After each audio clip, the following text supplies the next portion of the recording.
I thought, everywhere I go around the state, so when it's non-COVID, well, actually even this year, I average over 30,000 miles in my car, going to school districts to help them earn those points that Mark was talking about. And they're so excited to see me. But every time I come here, I get excited and I go, wait a minute, this is that irreverent group, right? So don't be changing what I think of y'all. It's just one clap. Here she is again. Thank you very much. I know how you all are. But it's so good to be with you. And I was telling someone earlier, I actually got into a conversation with someone because they said, well, how do you feel ending your third year at OSSBA? And I said, oh no, this is 6, which is hard to believe that I retired from Stillwater 6 years ago as superintendent. Coolest gig ever. But I now call this my twilight career. And I was telling Kevin Clark earlier, it's a much calmer gig. And Dr. Moore can probably agree to that, right? And so it's just so good to be back here with you all today. Chris had asked me to talk about the pandemic, so I put together a little presentation about that. The timing of it was perfect because we had just sent a survey out to all school districts, getting their input about how the year's gone, what are they thinking for the future.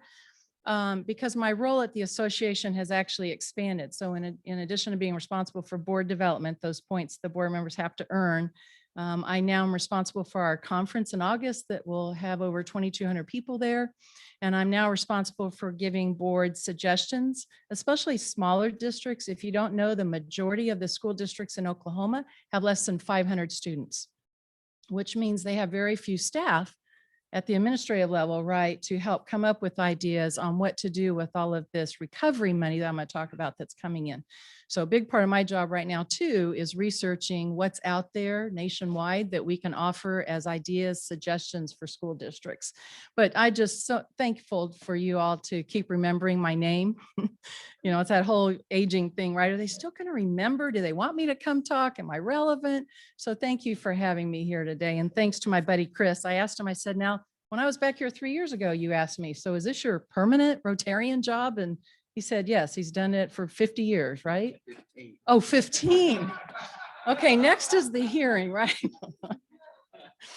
Okay, so let's just think back and truly last year, right? I mean, it impacted our schools, it impacted our personal lives, our professional lives.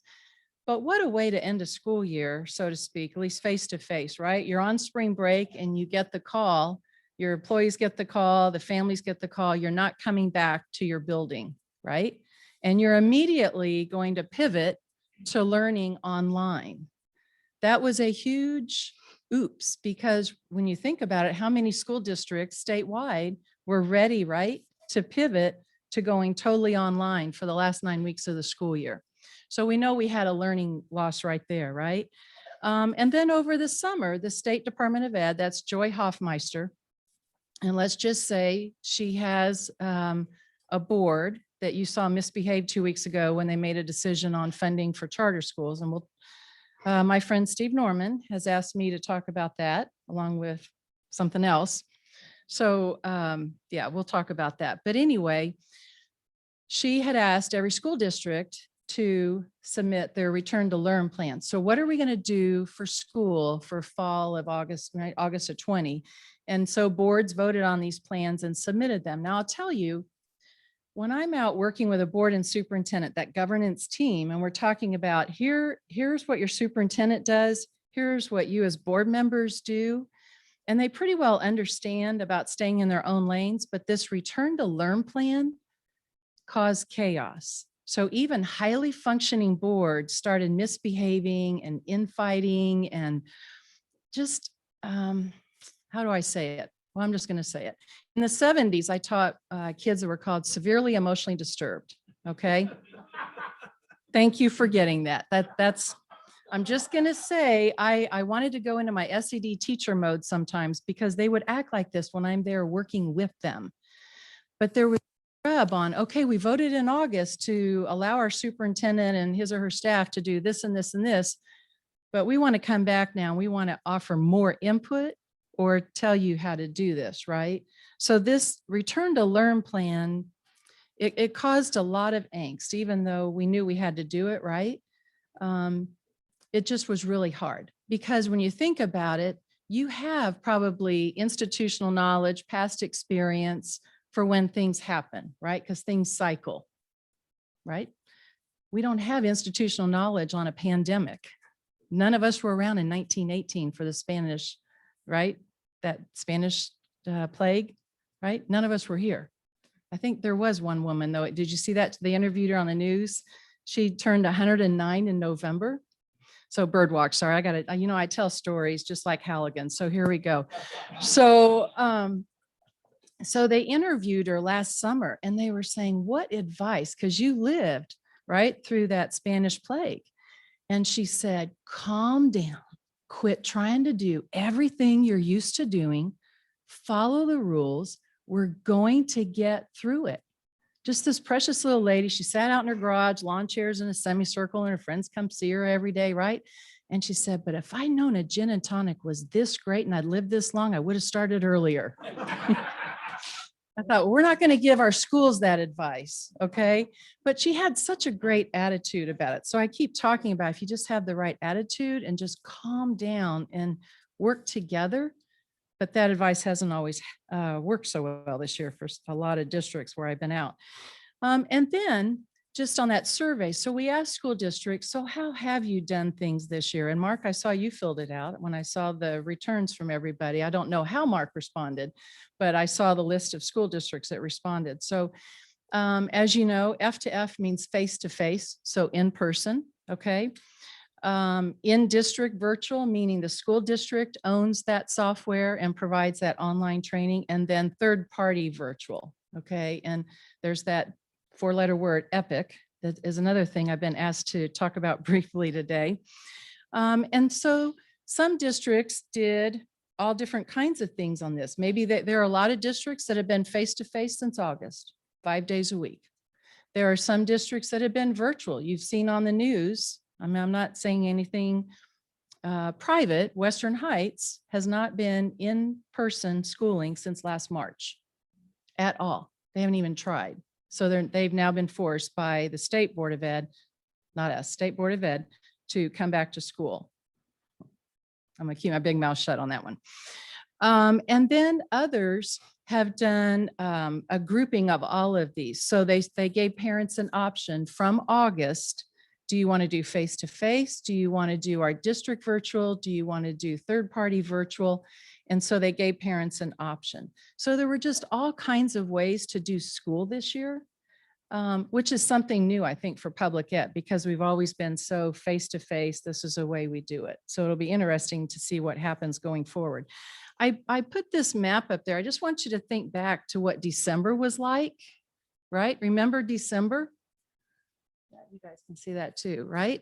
That's a scary map. Very scary, right? But that was the reality. And you have to think about how do you keep kids safe? We were all thinking, how do we stay safe, right? I have grandchildren and, Facebook keeps popping up with these memories, and it's my granddaughters waving at me outside my front door and chalking, "We love you, Petey." That's my name. It's Petey. It's short for Peterson, my maiden name. So it's Petey and Pops, if you didn't know that. And they write, "We love you, Petey." And they're waving. And I'm like, oh, right? You can't hug. So this was our reality. This was school's reality. And then now, where are we now? So in the survey, we found out 75% of the districts are in school 5 days a week now. And I have to add a little disclaimer here. There are about 150 districts statewide that go to school 4 days a week. Okay, so obviously that would impact the 75%. I thought it was interesting to note that almost half of the school employees have received at least one vaccine. 213 districts offer vaccine clinics for their staff. And then there was a huge concern. So we looked for threads in the results of this survey, and the big thread was mental health and transition right now. Even one of my friends told us at work 2 or 3 weeks ago, when she told her 5th grade daughter, guess what? You get to go back to school, sit in a desk school on Monday. And her daughter started crying. And this is a young lady who is shy, right? doesn't socialize a lot, but was so excited to finally be able to return to school and see teachers, see her friends, even though she's not loud like me. I mean, that I got to tell you, that's been my biggest thing is this, besides the academic learning loss, it's that mental health piece to all of this as we recover and move forward.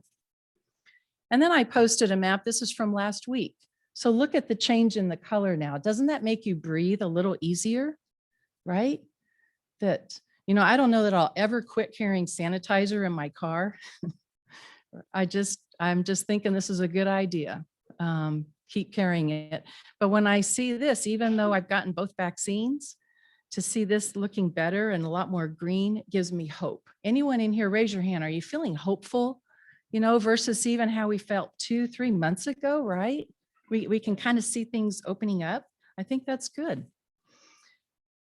Big part of the survey we sent out to our school districts was, what are you thinking about for the future? Okay. Almost half, they plan on giving parents a choice between in-person or virtual.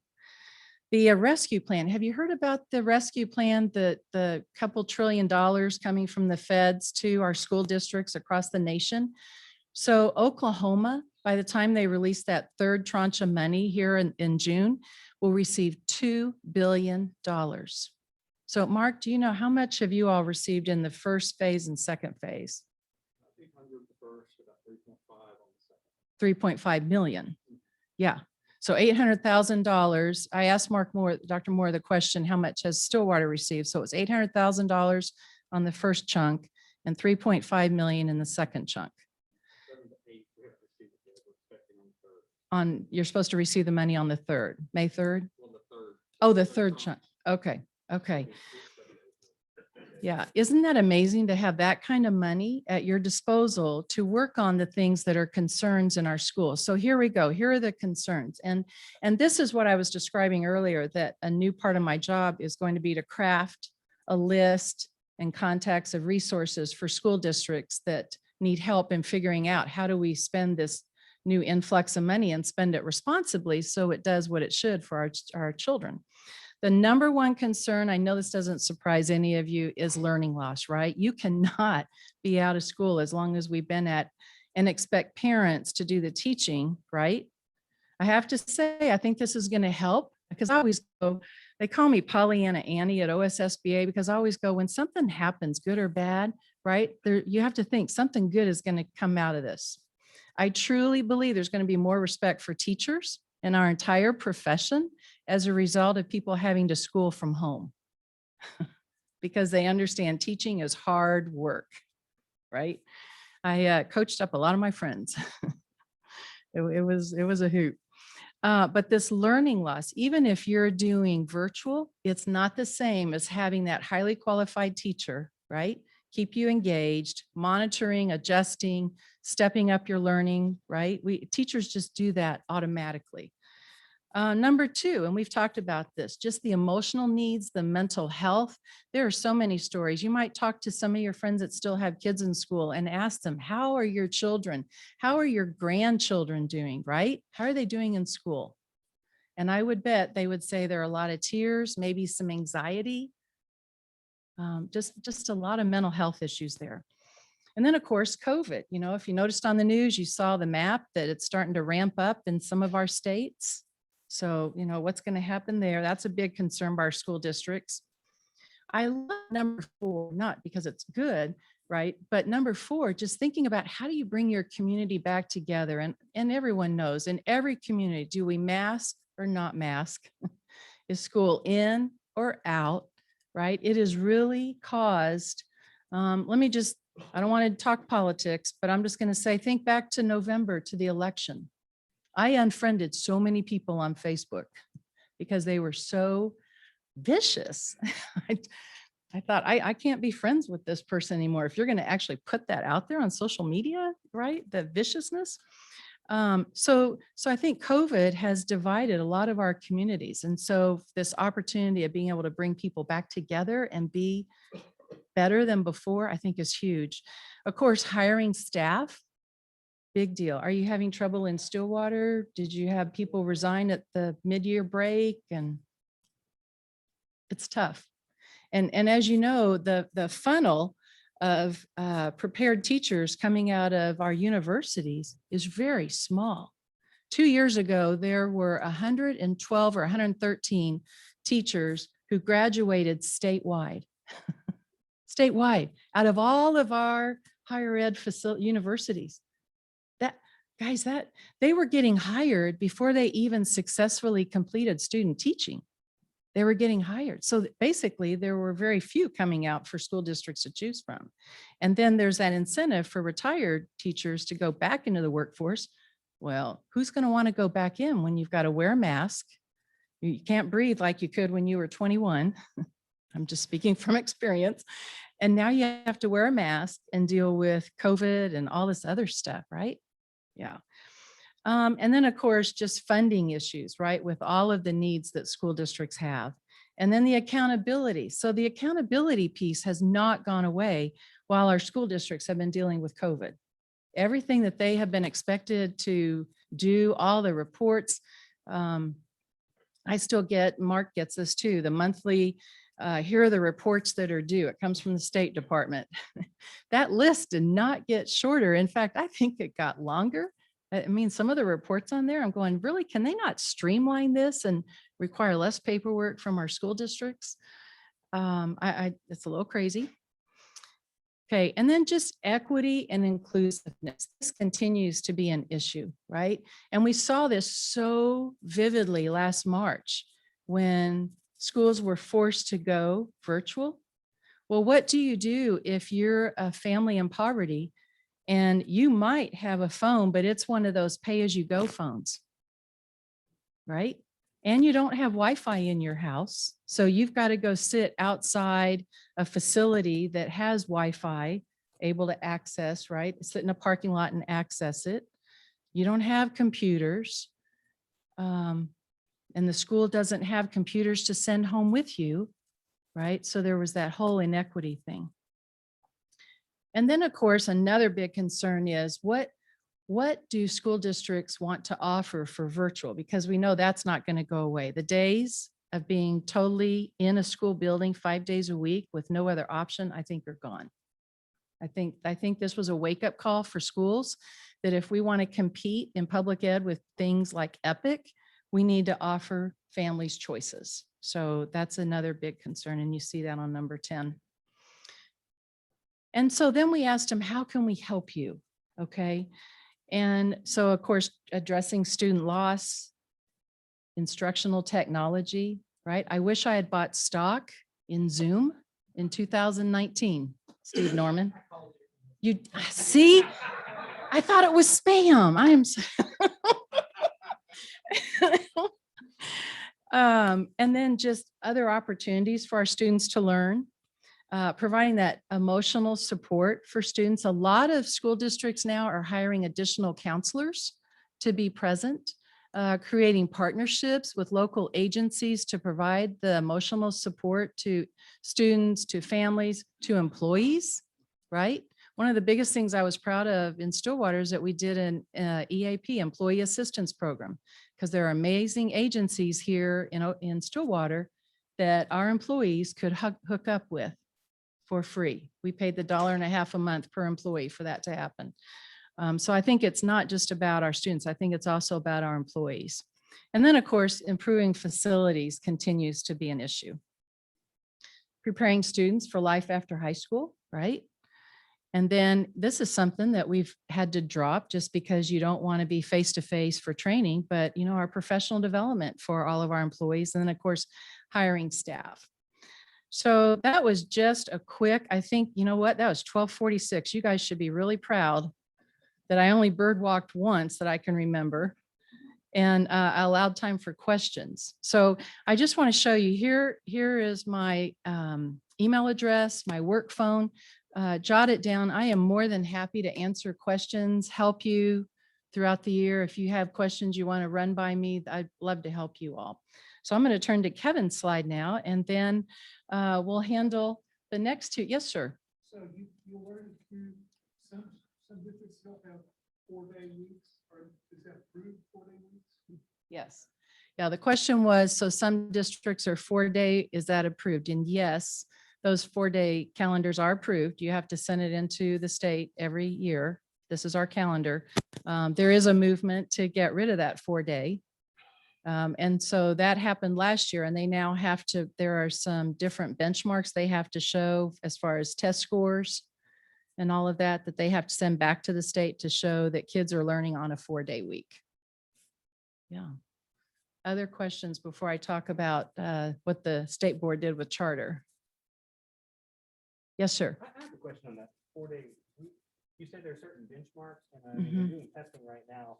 Mhm. Have those benchmarks been reduced because of the year that we've had, or are we gonna have a lot Oh. of those schools come back to 5 days next year? Travis, great question. So his question is, we're doing state testing right now. As you know, that lasts a month, right? To be able to fit everybody in, because there are so many rules.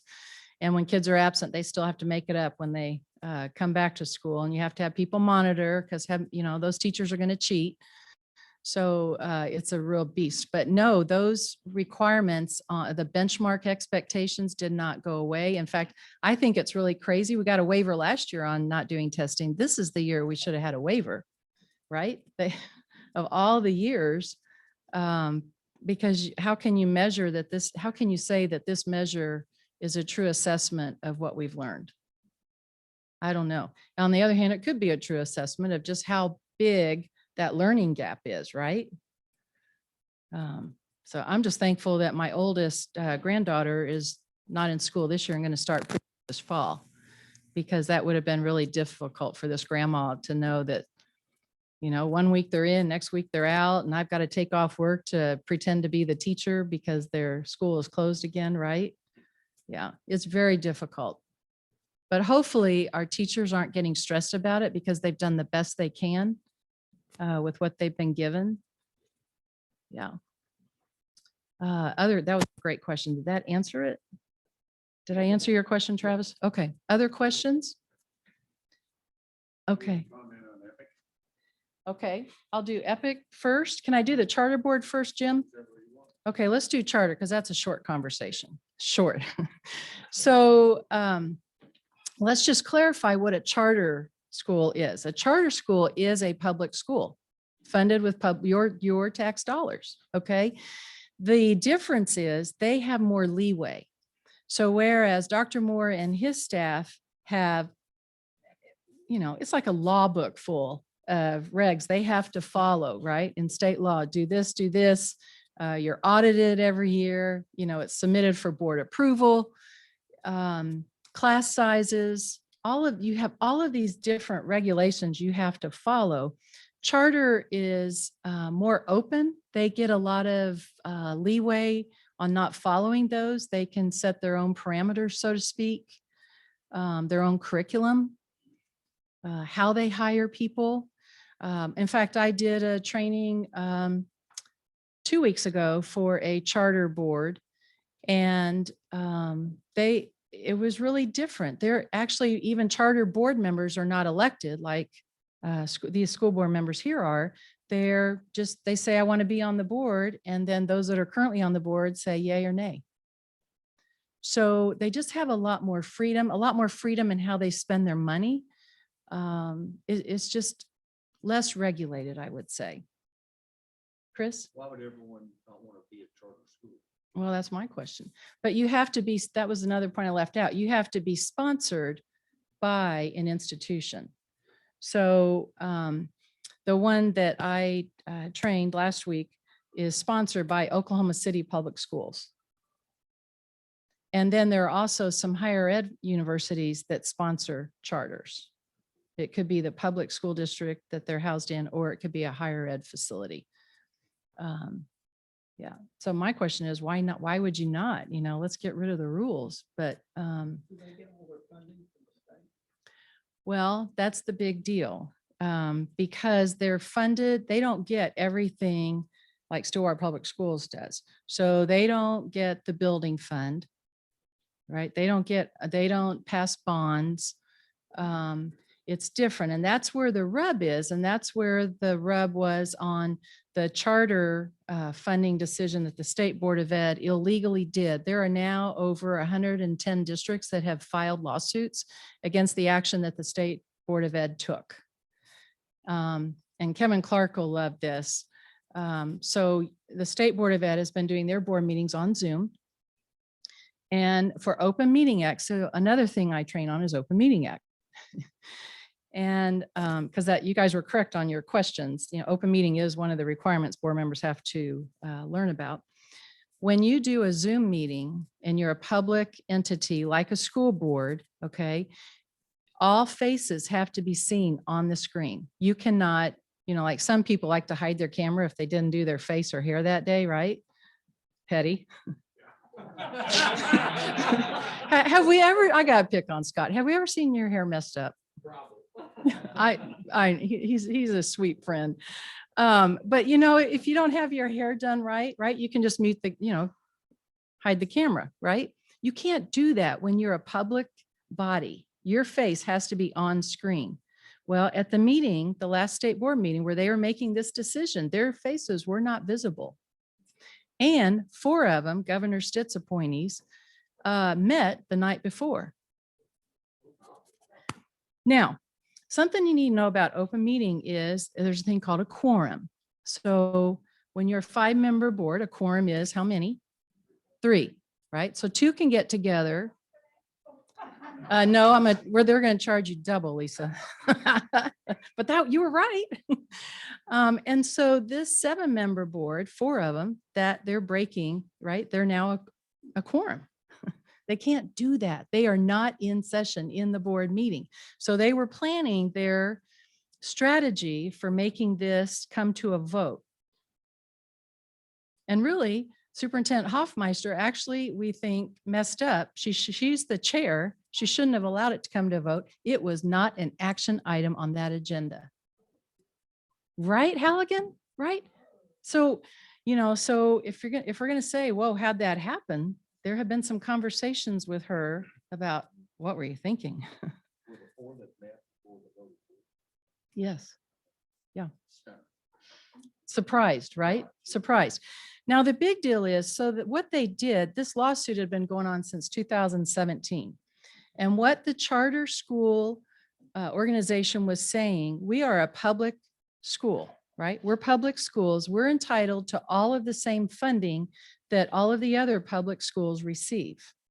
Now, what people don't know is that the State Board of Ed, our group, OSSBA, COSA, the state administrator group, all these 4 groups were working together on how can we make this happen. So our solution, and now my boss, Sean Heim, is out talking to legislators and talking to, he had a meeting today, in fact, with one of the board members that voted to do this crazy thing. What we're proposing is, because in the state budget, there's a line item for capital improvements for schools. It's never had any money in it.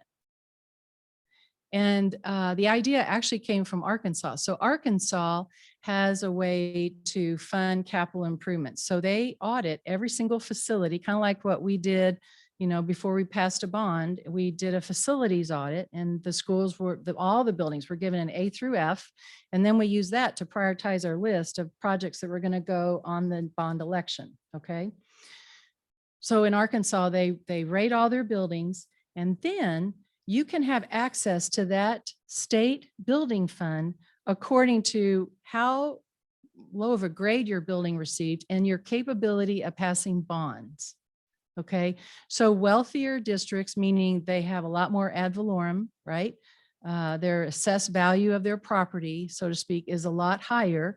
Like I remember when we did the construction here, and Mark probably experienced it too. When you go out to Meridian and meet with your feeder school suit buddies, every time we were working on something, they were picking on me going, well, Caine, you know what? I've had to save 15 years of my building fund to get to allow, you know, us to build 4 more classrooms. And then here you go, you're building 2 new elementaries at the same time. You're making me look bad. And I said, well, property value, I'm sorry, you know, it moved to Stillwater. I'll hire you.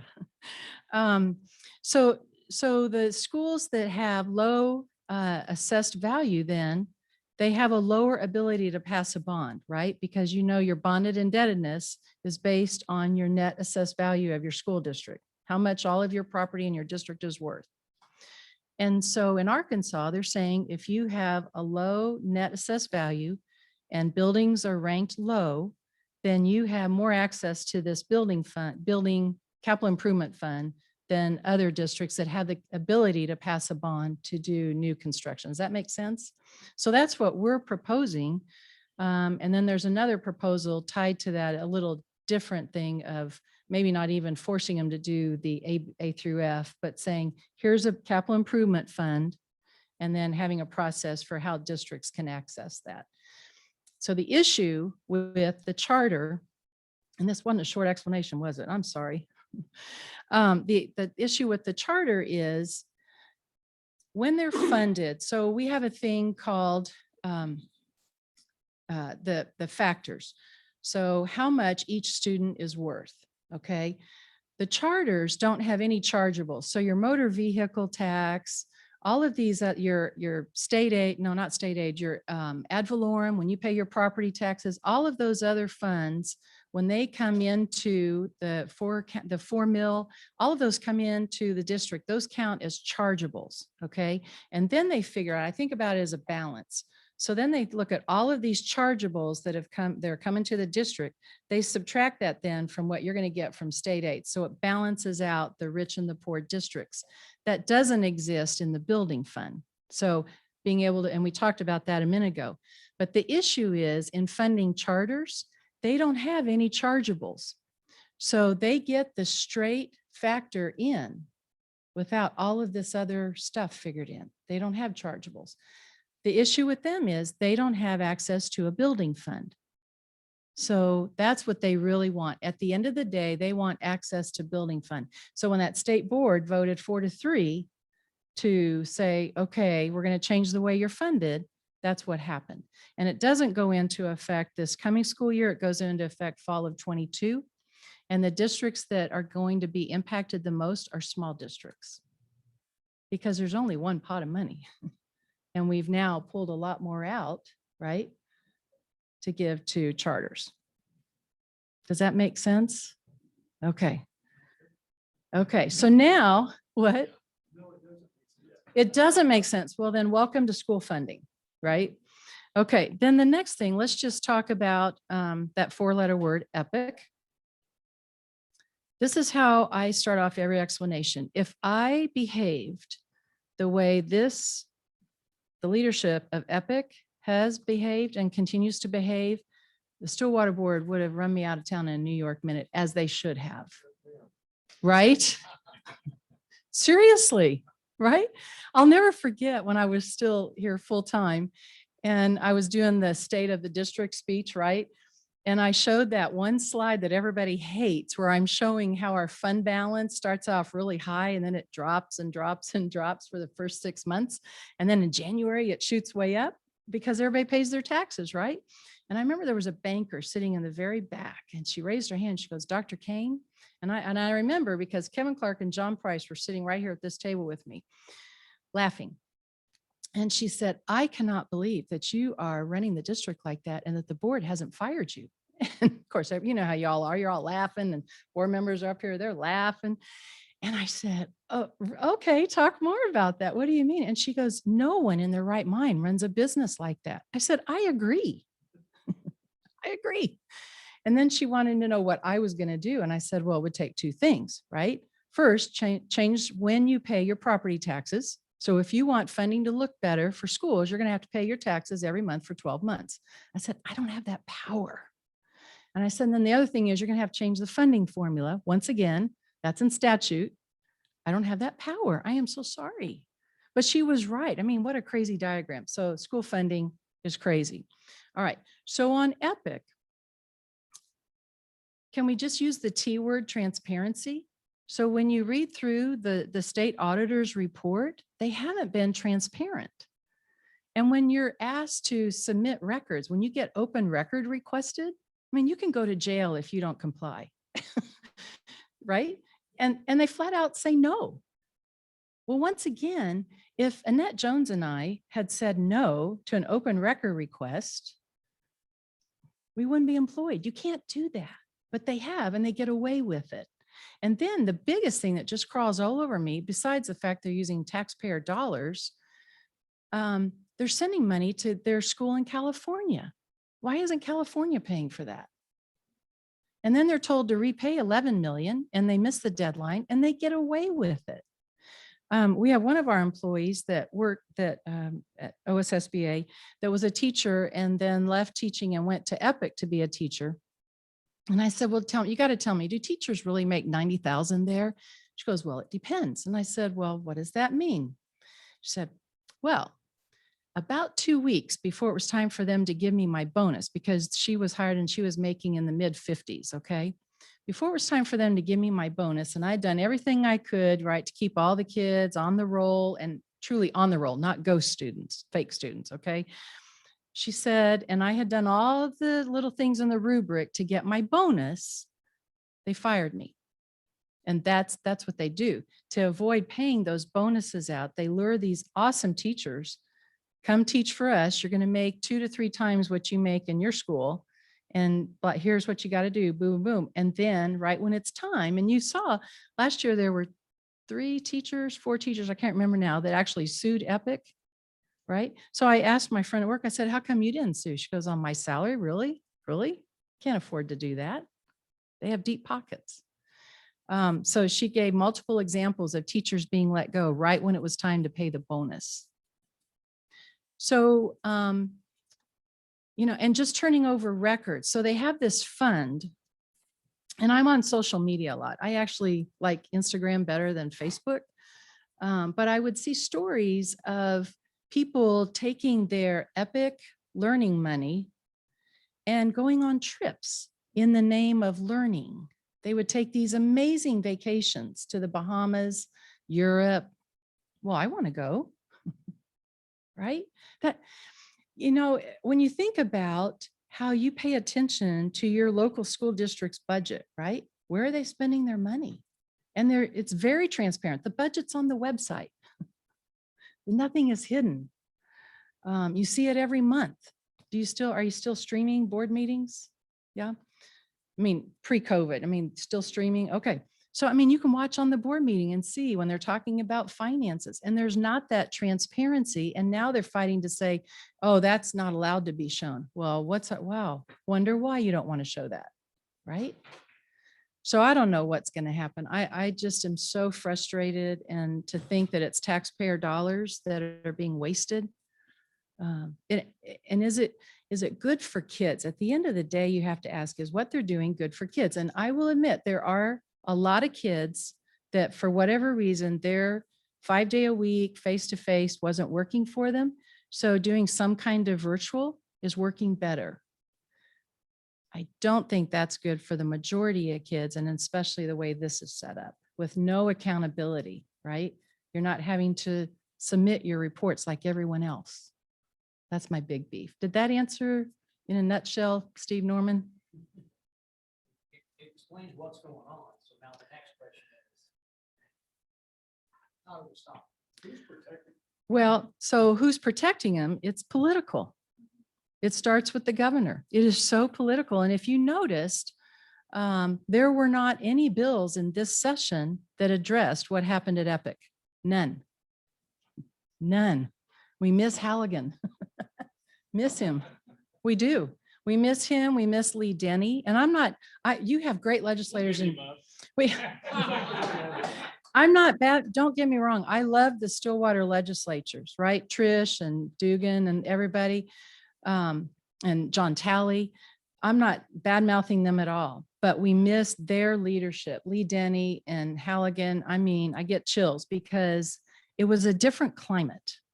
And now it's just vicious. When Sean Heim and Rooney Virgin, our other lobbyists, come back to our office, they look like they have truly been rung through the ringer, because now there's no rationalizing. Like, I love to tell superintendents, well, do you know your legislators' cell numbers? You don't? Why not? Well, did you? I said, you bet I did. And I said, and Halligan would text me, Caine, I need a quick answer. What do you think about Senate Bill, da, da, da, da? What's it going to do to Stillwater? I said, how long do I have to answer? 15 minutes. Don't give me a paragraph. Right? I am a Halligan trainee, and I did. And so I just go short answers, people, they want to know. And so one superintendent told me last week, he said, I tried every time and there are crickets. And another superintendent said, my legislator told me he didn't have to talk to me anymore. So here's the thing. We finally figured out 2 weeks ago, the legislators as a whole are mad at schools because of what's been going on with COVID. They're mad because we have never sent out so many no alerts. I don't know if Mark's noticed, but we have so many alerts we send out to all the soups and board members. Call your legislator, tell them to vote no on this. We've never done, we try to be positive and do some give and take, and that has not happened this season because it has been crazy, vicious climate is how I would describe it. Yeah. Any other questions? Am I good? Yes, sir. I may be misinformed and it probably won't be last, but from the media, I understand that Epic had formed some type of an LLC in which they will not release the records. They say they don't have to. This is a separate entity. Right. There are so many occasions that are easily understood where you can pierce a corporate veil. Mm-hmm. How did the state even allow that corporation to come about for him? I don't know. I don't know if it's lack of oversight or choosing to look the other way. Good to see you, Steve. I don't know. I keep saying I'm not a lawyer, I'm a practitioner, so I don't know how they did that, but obviously it was a good game for them, right? You guys are so wonderful. Thanks for having me back, and maybe I'll see you in 3 years again.